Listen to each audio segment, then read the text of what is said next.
Hello there, this is Stephen Foskett, and I am going to do a quick unboxing of the Canon VIXIA HF M50 camcorder.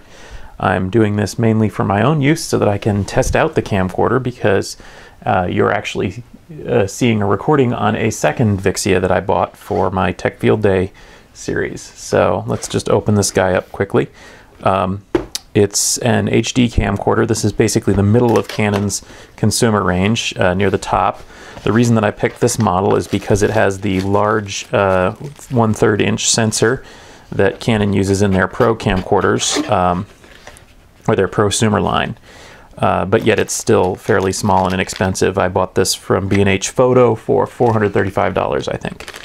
So here's the battery, and we've got an HDMI cable, looking quickly here, USB cable,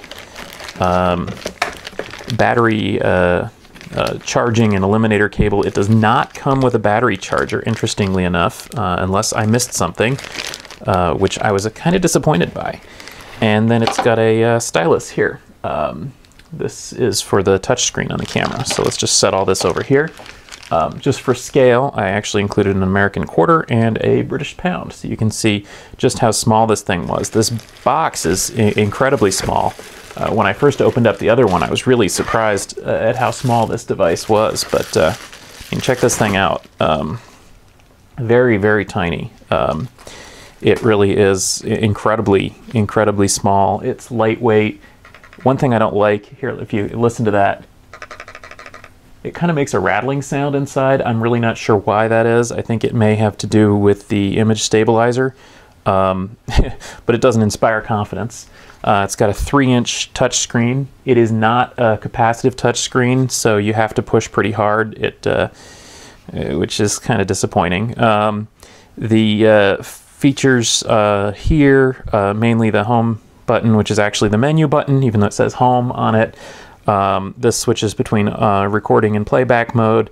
There's a camera feature, which I'll never use. You've got USB, HDMI, AV out. You've got microphone in, which was very important to me doing this kind of video. It's really useful to have a microphone. Tele-wide. You've got a standard for Canon camcorder cold shoe mount, or actually I guess it's a hot shoe mount.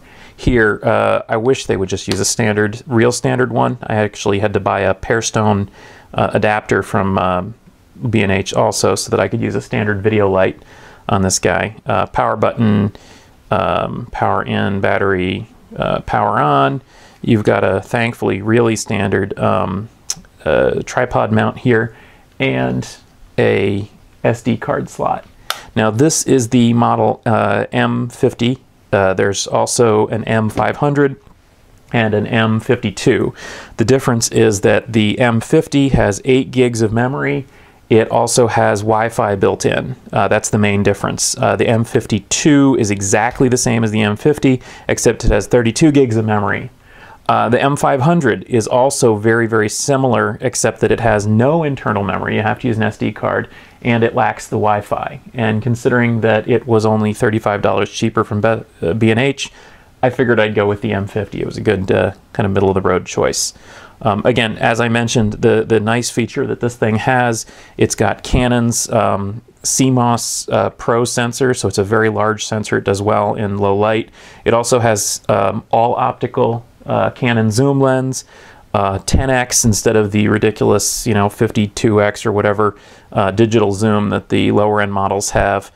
It also has a very, very fast autofocus system using a, looks like an infrared light system here on the front, as well as the standard phase detect autofocus that you get on this sort of camera. So basically it's got a nice range of pro-ish features without being really over the top in terms of cost. So there we go, the Canon M50. Again, here's the model number so you can see that, and here's what it comes with. There we go.